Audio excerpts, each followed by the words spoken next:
Please welcome to the stage Dennis Condon, Aaron Burden, Marianne Guerra, Tim Holtz, Steve Kreider, and Liz Panzica Newman.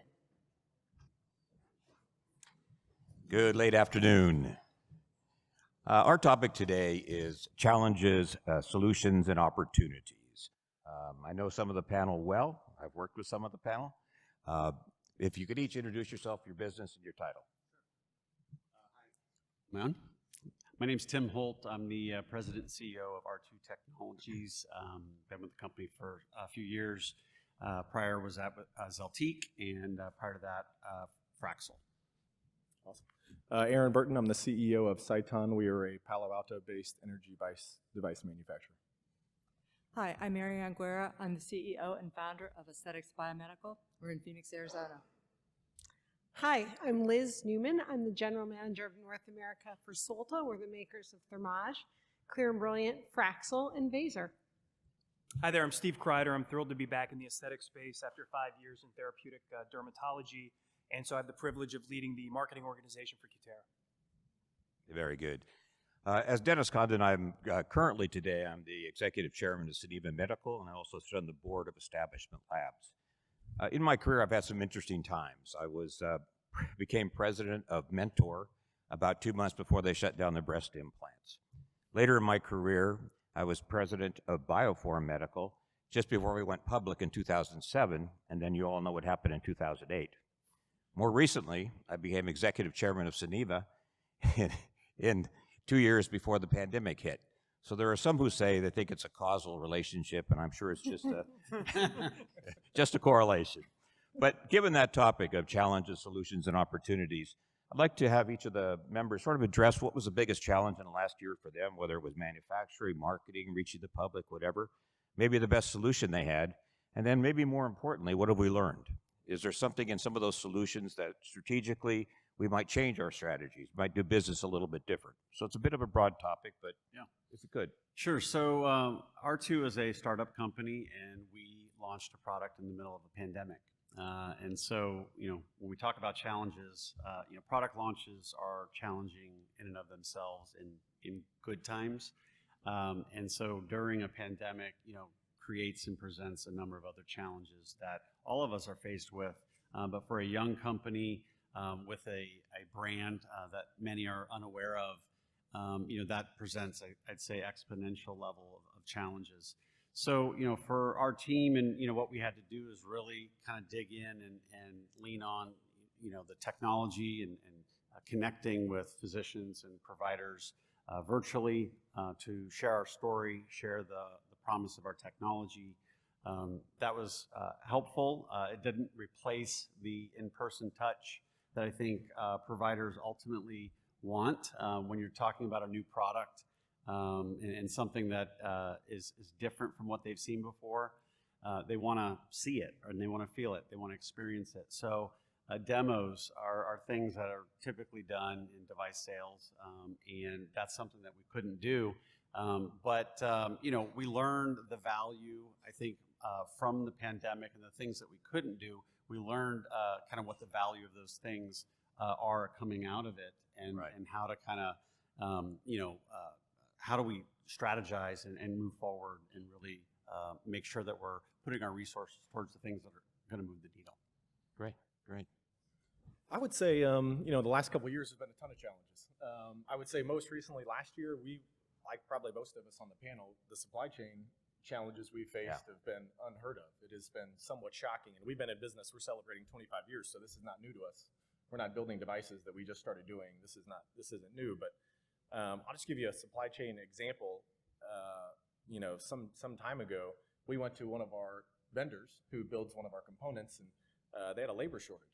And they were like, they were a very reliable vendor, and it was like a 6-month lead time, crazy times. Our advantage is we have these relationships, so we asked them, well, can we have all of the parts? Can we have all the components? We'll build them ourselves. I mean, we didn't have to do that, even 8 months ago. So I think that's been our biggest challenge. Unfortunately, I don't think that's going away soon. I do think it'll go away. Right. I don't see that going away soon, and I think that's a challenge we're going to face for a while. It's funny, I had a refrigerator go out in the middle of this, and I couldn't even get a new refrigerator for 6 months. Yeah, it's crazy. It's crazy. Marianne? Well, if you've seen the latest Matrix, Neo, where he's dodging the bullets, that's what that's what I call myself. I just wait for the bullets and see how we can dodge them. I mean, we launched a new product right before the pandemic, and that slowed us down. We have product development during the pandemic, which we had to keep going. We felt we really needed to take advantage of downtime.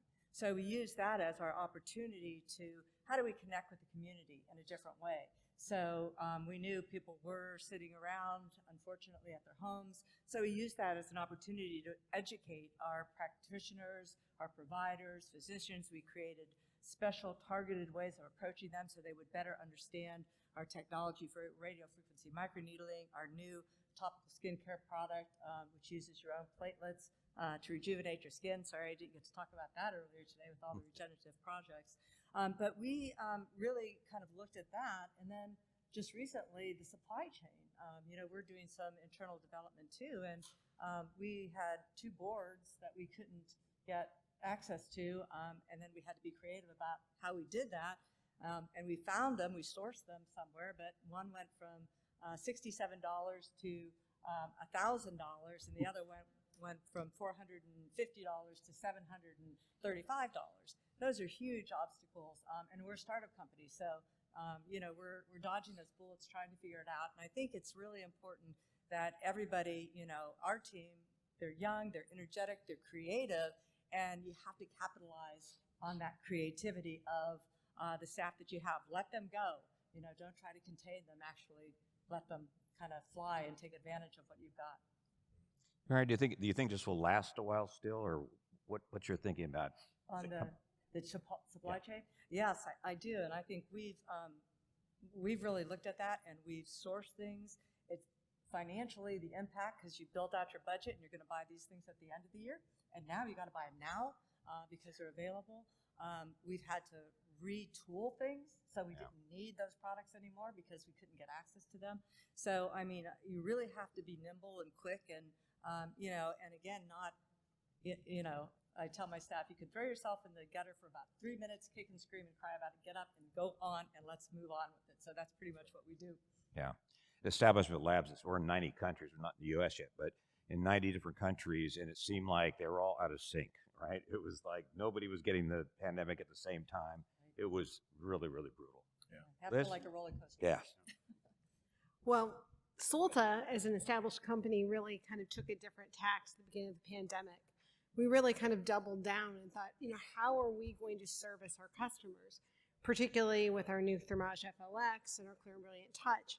And we actually kept all of our salespeople, and we actually doubled down on training, and then really worked to put processes in place that we were there to support the practitioners the best we could, whether it be virtually, whether it be doing a drop-off outside their office, and all those things, which we really think did pay off. Coming out of the pandemic very, very strong because of those relationships that we were able to foster. Now, it doesn't mean that all of it was easy. Some of the things were as difficult as FedEx just doesn't deliver overnight anymore, no matter how hard we try. So practitioners who, in fact, would have expected that order that was placed the day before to go out, it might have been 2 or 3 days. And that's really a challenge as a manufacturer, as a company that we've done business with these physicians and these practices for years, and really not to be able to service them in the same way, really through no fault of our own, but in reality, the system has changed. Now, the positive thing that we have is that our people have stayed in place, and we continue to cultivate those relationships. But I do think the system's going to continue to evolve and continue to give us all a few challenges here or there. Yeah. In these times, it's difficult. Sometimes people want to get out of the industry. They think it's only our industry. And so keeping the personnel situation is difficult as well. Did you lose some good people, or how did you manage that? Well, for a while, we certainly were able to do very well and retain our people. But I will tell you, the Great Resignation has hit everybody to some degree. People have re-examined their lives, very good people who've made choices to leave an organization, not because they didn't like where the organization was going, it's just they made different choices in their life. And that left us all with gaps of good people and trying to get other people along and bringing them up to speed. And I do think it's a little bit of challenge bringing new people up to speed in what it was a virtual environment. We tried in many of our offices and our manufacturing plants as quickly as we could to get back to live, and we do think that helps. But I do think because people have re-examined what they're going to do, all of us are seeing gaps within our corporate and our sales environment. Yeah. Steve, how about yourself? Yeah, so admittedly, I've only been with this organization since January, but one thing that, aside from the supply chain things, but one thing that continues as we speak is the war on talent. So bolting on to what Liz was just talking about. And so one of the things I found to be pretty successful, not just in the commercial organization, but we're also seeing this in other facets like engineering, is if you can't hire an army of people or the right people, maybe take it up a notch. And if you can find really, really good director, VP level who are worth their weight in gold, and you can go and get some of the other folks through contractors or marketing agencies or people like that that you work with, that's a pretty good way to go. And so I've always found that some of those director level folks are really, really worth their weight in gold. Interesting. Yeah. I know at Geneva we have 35 people in the sales force. We have a medical training team, et cetera. So one of the things that we found is that the smaller technologies that we could barely afford to make the technology needed distribution. That actually benefited us because we picked up some lines for 5 years that because we had a field and we had the training. So we ended up doing okay in that regard. Regenerative aesthetics is something that I've been in all the different categories of aesthetics, and I've really enjoyed it 40 years. In the last 3 years, I'm on the board of Establishment Labs where we're seeing fat used in breast aesthetics, and I'm certainly at Geneva, we're doing facial aesthetics between the dermapose and PRP, et cetera. It's an emerging field. I think it's an exciting field. I think it's a standalone field to a certain degree, but I also think it's going to be pervasive throughout all the different technologies that are out there today. How do you see it in your business in terms of marrying together or potentially becoming part of your business? Yeah, I think it's even being here today, learning more and more about the developments, which are really exciting. I think that is one of the things, one of the keys to the future and evolution of this industry and where it can go.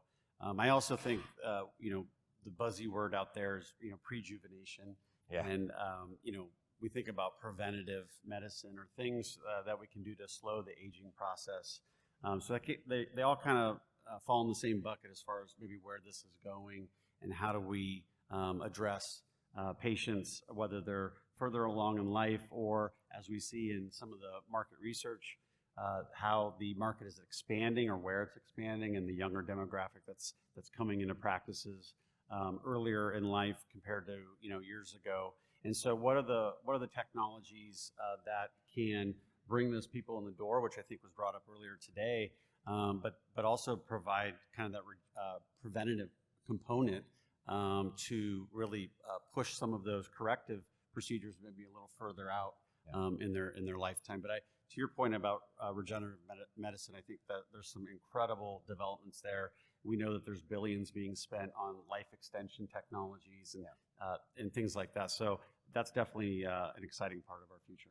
It's funny, what I hear from a lot of our providers that talk to patients and so forth, it sort of softens the technology. It feels like it's more natural, even when you combine it with all their technologies. So I think as a talking point, with our patients, it's going to be something that they're going to feel even that much more comfortable with. We'll see. Aaron? Yeah, I think that's a good question. I think Lisa and I have been talking about this a lot here recently. It's certainly a hot topic. For us, anything that complements one of our treatments and benefits the patient, we're obviously on board with. Right. In our 25-year history, our founders are physicists, so they're very science-driven. So I will. Lisa and I talk about this. They're very skeptical, so they wonder if this stuff really does anything. But certainly, if it makes the result better, if it helps with downtime, if it helps with comfort, we're on board with all of those things if it really does that. Now, there's obviously a lot of good stuff out there, but there's a lot of stuff that doesn't do much. So I think with time we'll see. But if it complements one of our treatments, and I think we were talking about doing some research and doing some work to confirm it. But if it does, we're going to be very interested. Sure. The PRP, the healing treatments of PRP, et cetera, exosomes potentially we talked about. Just going to make everything better. Yeah, absolutely. Absolutely. I think that regenerative medicine is where it is going, and I think natural. So when we look at it, you want products that are more natural. People want natural ingredients. when we looked at radiofrequency microneedling when I first started, we created the Vivace experience because it's a whole experience. It's not just the treatment that you get. It's what happens before, what happens after. Elastin was talking about what they do pre, what do you do post. So you have to think about the whole experience. When we developed SoMe, it was we stabilize your platelets for 120 days, so you basically can have a PRP treatment at home every day. What we learned after, and we did studies, we have all the data, we published two articles, 2 studies, and they were both published in peer-reviewed journals to prove that it actually works. You can get a benefit from that. Then we started working with laser companies, and the laser companies were looking and saying, hey, if you use SoMe post-treatment with your own growth factors, your own biomolecules, you're going to have a faster response time. And you're not going to have a reaction because it's your own growth factors. And so when you look at those and you say, I want natural, I want things that I can trust, I don't want to have more added burdens to my treatment, I think that's where it's going to go. So we believe at Aesthetics Biomedical, natural and combine good products pre-post with either our devices or with other devices. So I think that's Did y'all notice how she was like staring into my soul there? She was like, we have science. We have science. We do. We do. But I think that's very appealing to the patients. They really feel it's just much more natural. It's more holistic, if you want to take it that way. Yeah, they love it. I mean, and that's, your own self, right? Yeah. I mean, so you want to capitalize on what your body does and used to do better, doesn't do so good as you get older.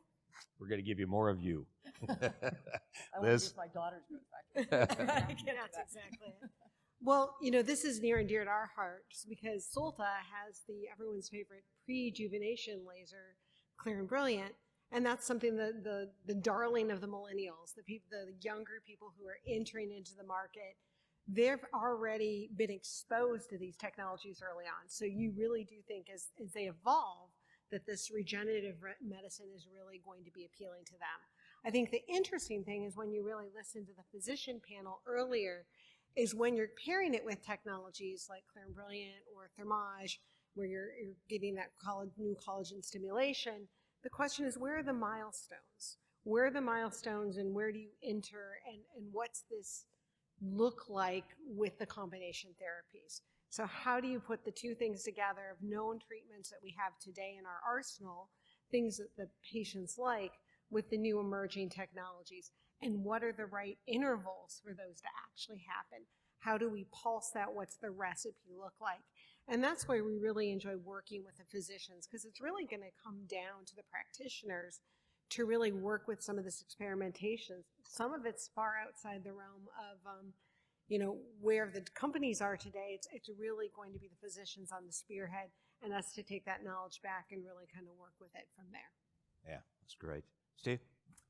Yeah, look, I mean, this all taps into the zeitgeist of kind of the natural, non-medicinal, and it was interesting. We just commissioned some market research on the AviClear device that my colleague Michael Karavitis mentioned, and it was really interesting to see what messages rose to the top, and it was really just that. And you have so many people out there, not just young consumers who have acne, but their parents and their moms that are concerned, and they don't want them to go through the kind of treatment paradigm that they did, right? Whether it's oral antibiotics, topical products, or isotretinoin, they're looking for something different. So hopefully we provide that to them. Yeah. Another topic, I've been around long enough. I've been through the breast implant crisis. I've been through the recession, and now the pandemic. The industry is amazingly resilient. I mean, it just seems no matter what, we keep coming back. What have you seen in your growth? I mean, a lot of the public companies I've seen in the industry, even with the pandemic, they're putting up numbers that are pretty spectacular. What do you think is happening? Do you think there's pent-up demand? Do you think people are more educated, been sitting home reading about it more? What do you think is behind that? Yeah, I mean, initially I think the thought was it was pent-up demand, but I think we're far enough along, Exactly. quarter after quarter after quarter. It's all good continuing. news, right? It's good news, which is great for the industry, great for the practices. I think the question is, where is this growth coming from? And I think it's coming from everywhere, but I think there's a large portion of the growth coming from millennials or from younger patients looking to get into aesthetics earlier in life as compared to before. So I think, there's a tremendous opportunity. I already talked a little bit about the prejuvenation play, but I think there's a tremendous opportunity to meet those patients where they're coming from and typically looking for some kind of gateway procedure into the industry.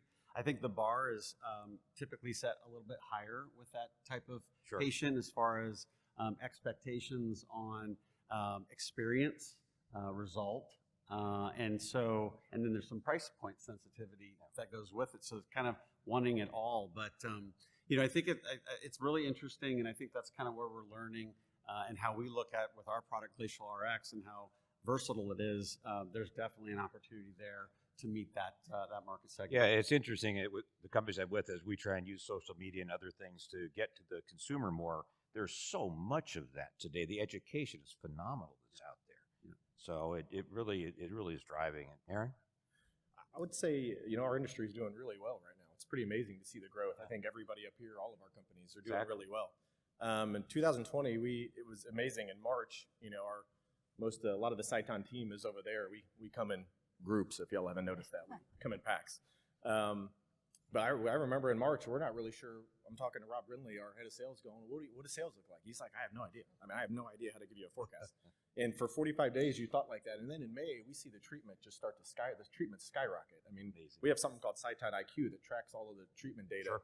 It's part of it's used for our service team, but then part of it's used for marketing and kind of information. And in May, it just skyrockets. It was crazy how fast it rebounded. At one point, we had called a practice, and we called the rep, and the rep said, nah, there's no way that data's right. There's no way. And we said, well, can you call? And we called, and they said, yeah, we're just not telling anybody. Yeah. No one's supposed to be doing these treatments. So I think we hear all the things. I will say, I think Dr. Diane's presentation this morning. Right. He said all the right things. Yeah. And, you kind of hear the Zoom boom, and it was this pent-up demand. But I don't think it was pent-up demand because it came back too fast.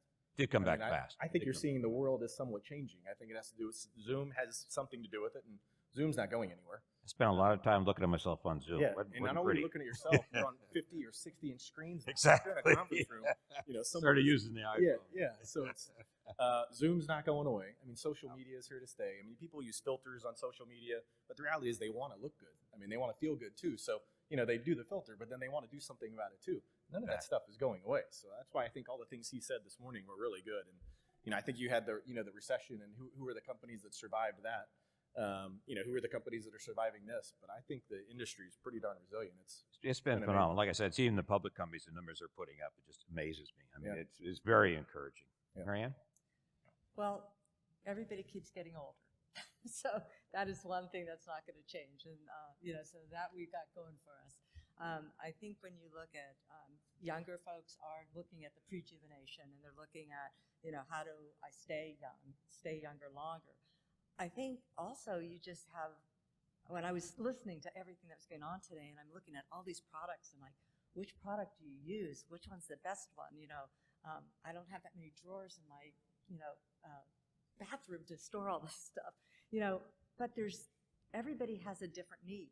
And I think that's one of the exciting things is that by having these different products and having these different devices and having invasive and non-invasive, you now go to the population and say, what do you want? We've got a niche for you. We can do it. You heard the physicians. They want to focus on their patient. They want to say, hey, this is you. What do you want? How do I, personalize my, treatment to you? And then you heard the one men, they grow hair and they recommend to their wife to go in and get, their eyes done. I think we're just seeing that more and more people are talking about it. It's more and more open, and there's more choices. And those choices range from invasive to non-invasive and lower price to higher price. And I think you get people in, and then they start to evolve and, into more and more once they get at their comfort level. And I think that's what you see, and that's why it's growing, and it's not going to stop. Well, I even think without the pandemic, one thing, it's clear the data's there. We particularly looked at it. Dr. Diane talked about it, and we saw it with our new Thermage FLX for skin tightening, that there is just a large group of people out there that we used to call fence sitters that are now coming into the cycle. They're coming into practitioner's office. There's now a much wider appeal of people looking for treatment. It's not just millennials. It's a larger subset of 45-year-olds. It's 60-year-olds. It's just a larger group that exists out there now is interested in technology and coming in for those treatments, particularly those treatments like for facial laxity, face, eyes, body, those kind of things, or rejuvenation. Those are the key things. And they couldn't do it during the pandemic, so we did have that pent-up demand, but I think we've got that larger base that we're drawing on now.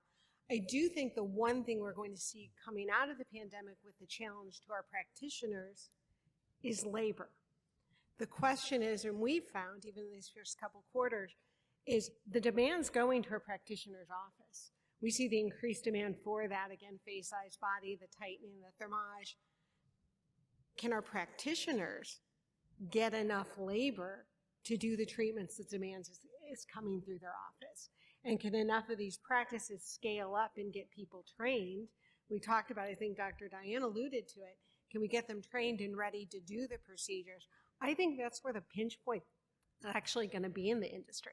Not necessarily patients coming in, they're more and more interested.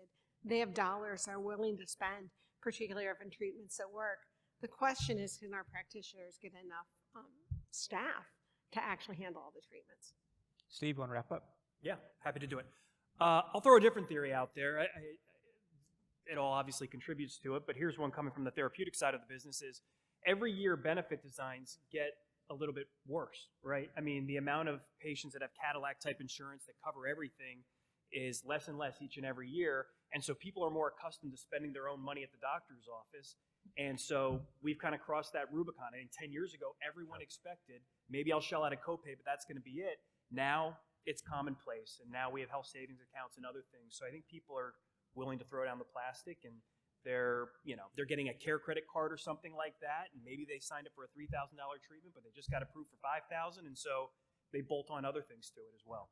You know, we're out of time, but I think it's been fantastic to be at this meeting, to hear from the KOLs about their practices, how they've come out of the pandemic, all of the industry people. I mean, it's been a very, very positive, uplifting meeting for me, and I think for everybody, to see that the market's back. It's, as I said, we've seen a couple of times in history when, whether it was the market or whether it was the FDA, that it really hurt the industry, but we're very resilient, really lucky to be in this industry, and I thank everybody. So take care. Thank you.